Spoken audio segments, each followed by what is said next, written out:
All right, in the next portion of today's lecture, I'm going to talk about a slightly different type of approach to meta learning, which is called gradient-based meta learning, also known as model-agnostic meta learning, or MAML. So first, for a little bit of motivation that's not really RL specific, if we forget about everything we discussed about meta learning for a second and go back to kind of supervised computer vision style tasks, and let's think about representations a little bit.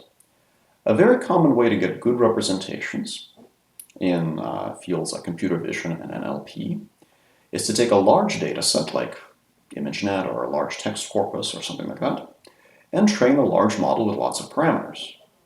And then extract the features from this model, essentially take the earlier layers, use them as a feature extractor, get those features, and then fine-tune a new head on top of those features, basically a new smaller neural network that uses those features to solve some other downstream task for which you don't have a lot of data.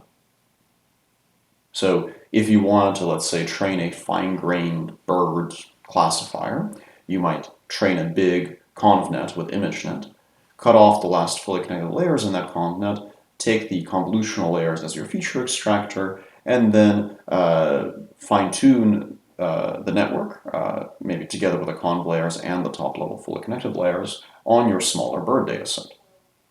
Now, this procedure, this is called pre-training and fine-tuning, is solving a very similar problem to the problem that meta learning is solving, right? Because we're taking some prior task, although in this case there's only one prior task, and using it to learn a new task more efficiently and more quickly.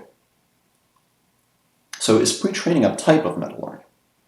Well, not exactly, because during pre-training, you don't optimize the model so that it fine-tunes effectively.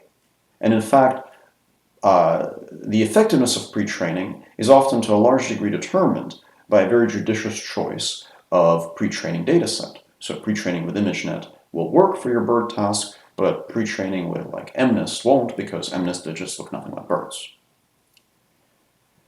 So what if we can turn pre-training into meta learning? What if we can pre-train in such a way that the network is actually optimized to fine-tune effectively to new tasks?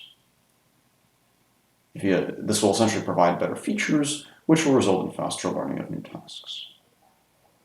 So this is the idea behind a procedure called model-agnostic meta learning, or MAML, which also sometimes is referred to as gradient-based meta learning. And there are other gradient-based meta learning methods as well, based around similar principles. And I'll describe this in the RL setting because this is a lecture on meta-RL, but the same principle can be applied to supervised meta learning problems as well. So here's our generic meta-RL problem. So we have to improve the policy from experience and explore. So what if f theta mi is itself an RL algorithm?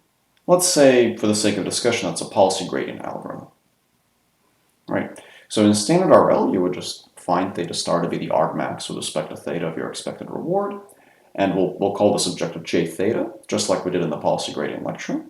So then we could say that a standard RL algorithm is going to repeatedly compute new parameter vectors theta k plus 1 that are given by theta k plus some learning rate alpha times the gradient at theta k of j theta k. So that's basically policy gradients, right? The same principle can be applied to other algorithms, but we'll stick to policy gradients for now because it's quite a bit easier to understand. So let's make f theta itself be an RL algorithm. So the representation of f theta mi is theta plus alpha grad theta ji theta. This is a very reasonable choice because everything in this equation, on the right side of this equation, is a function of theta and mi. Now, before f theta of mi was some recurrent neural net, now it's this equation. But this equation is still a well-defined computation graph. There's no reason why this is illegal or not allowed. It's just another function. It's just a function that happens to contain a gradient operator. Now, computing the gradient with respect to theta of ji theta requires interacting with mi in order to estimate that gradient. But that's okay because f theta of mi is a function of mi, and that allows for interaction. So this is the basic idea behind model-agnostic meta learning for RL. You're going to define f theta of mi, as one or more gradient steps on theta with respect to the objective ji for the MDP mi. Now, crucially, this gradient step is in the inner loop of the meta-training process. So if you look at the generic meta-learning equation in the top right, you can see that f theta mi is what gives you phi I, and you're going to be optimizing this thing with respect to theta, which means that you will take another derivative on the outside during meta-training. This is perhaps easiest to see in pictures. So let's say that you have your policy parameters theta, and these are your meta-trained parameters. Ordinarily, if we're doing regular reinforcement learning, we would generate a bunch of episodes of our, let's say in this case, the ant learning to run to the right, and we would use those episodes to compute a gradient step and get a better parameter vector theta prime. Now we instead have multiple different tasks in each batch, and the way that we calculate our gradient is by setting theta to be theta plus some meta-learning rate beta times the sum over our tasks of the gradient with respect to theta, of the return on that task, at the parameter vector obtained by taking a gradient step on that task.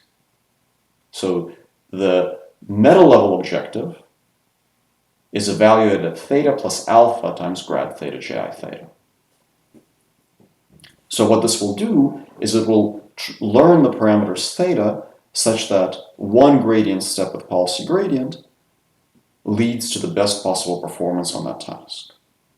So the meta-policy gradient actually has a second derivative in it. And of course you could do this with more than one gradient step as well if you'd like. You can think of this visually as following. So if the thick line labeled theta denotes the meta-training optimization path, you're trying to put the parameters theta in the location where one gradient step on each of the tasks, shown by those grad L arrows, coincides as closely as possible with the optimal parameters for those tasks, denoted with theta 1 star, theta 2 star, and theta 3 star. So it's kind of, at first, a little bit of a strange idea, but it makes a lot of sense because now you don't have any additional parameters beyond those that are already in your policy, so there's no additional neural net. You're literally just training your policy parameters so that they adapt as efficiently as possible to a new task. Okay, now we could ask, what did we just do? Like, can we provide a little bit more interpretation for what's going on? And there are a couple of ways to interpret MAML. So one way to interpret it, which is the way that I presented it here, is that it's learning an initialization for your policy that adapts as well as possible to each task from a small number of gradient steps. However, if we think back to the kind of really basic view of meta-learning where we said, well, supervised learning is this thing where you apply f of x and you get y. Supervised meta-learning is this thing where you apply f to detrain an x and get y. Model-agnostic meta-learning is kind of the same thing. It's some function f MAML that is applied to detrain an x, or in the RL case, to m and s. And the function just happens to have this strange form where f MAML of detrain of x is f theta prime of x, where theta prime is given by a gradient step, a gradient descent step on the loss in the supervised learning case, or a gradient ascent step on the expected reward in the RL case. And you could think of this as just another computation graph. So conceptually, if you're a little bit unsure about what gradient descent there is doing, it's okay to think of it as just another computation graph, which you can implement with your favorite autodiff packages, although you do have to take a little bit of care with a policy gradient update to make sure that you get the right derivatives there. And it's just a different choice that you substitute in place of an RNN, almost like a different architecture. Of course, the difference is that this architecture might have a favorable inductive bias because your RL algorithm presumably is a principled, well-defined RL algorithm that will improve your reward. So the RNN might, for example, not generalize very well to very strange tasks, whereas the RL algorithm, one would hope, would in the worst case be no worse than learning from scratch, because ultimately you're just running policy gradient on your new task. Okay, it's perhaps a little bit clearer to understand what model-agnostic meta-learning is doing by looking at it in action. So here are some videos to illustrate this. Let's say that we'd like to train the ant to run in different directions.